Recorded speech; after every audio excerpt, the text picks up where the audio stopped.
Hey, this is Captain Danny Walker. I'm with East Texas Tactical Firearms Training. Today we're going to be disassembling a Glock. I have a Glock 22C. It's a compensated model.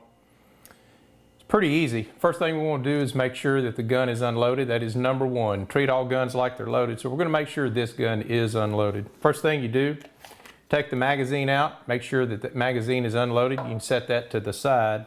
Second thing, take the slide, lock it back.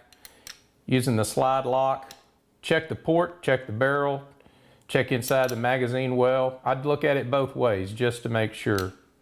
Once I do that, I let my slide go forward.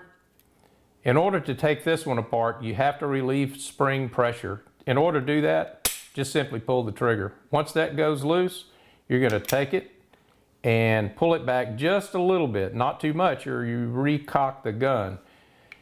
This ear on this side, this little ear on this side, or tab, you want to pull those down at the same time and release the slide, and it just simply comes out in your hand. Make sure that you hold it, that you don't drop it, because it will break. Inside the slide is the spring, the main spring, and the barrel, along with a lot of other components. But in order to take the spring out, you just simply push it sideways, and it comes out in your hand. I keep a little tray here to keep all my parts so that I don't lose them. Second thing, you turn it upside down, the barrel simply falls out in your hand. Take those four parts, that is what we refer to as a field disassembly strip. Pretty simple. All right, now that we've got the Glock apart, we need to put it back together. What we're going to do is reassemble it in reverse order that we took it apart. So we have our slide in our hand, take our barrel, insert it, and when you want to make sure that when you bring the barrel back that it's not just sliding, it actually locks in place. That way you know it's secure. You can set that down for just a second. When you look at your spring, it has two different ends on it. One is a rounded end and one is a square end. The flat or square end needs to be away from the end of the barrel. If you notice that the round end will fit right in the end of this little round port right here. If you put it in reverse, it will break and you will end up buying a new spring.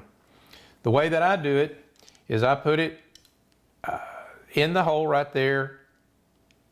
I use my thumb to pull the spring back and I set it inside against the barrel. If you look at this, there is a little half moon shape. That should remind you about which end goes in correctly. Put it in there, lock it in. I kind of wiggle it with my thumb to make sure it's reassembled. When you put the slide back on the lower part of the handgun, do not get in a hurry.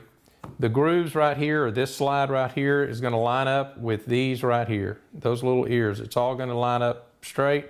So start the front one. Don't just ram it down in there. It's going to break or you're not going to get it correct.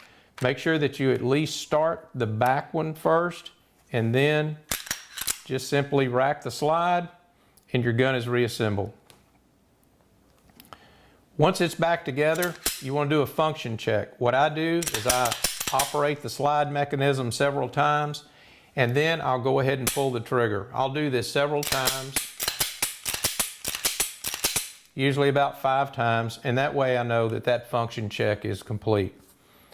Look at your magazine, it's good in good order, and make sure that there's no burrs or anything like that on the top of it that you're gonna get a foul round going through there. Put the magazine back in, gun is reassembled. Pretty simple.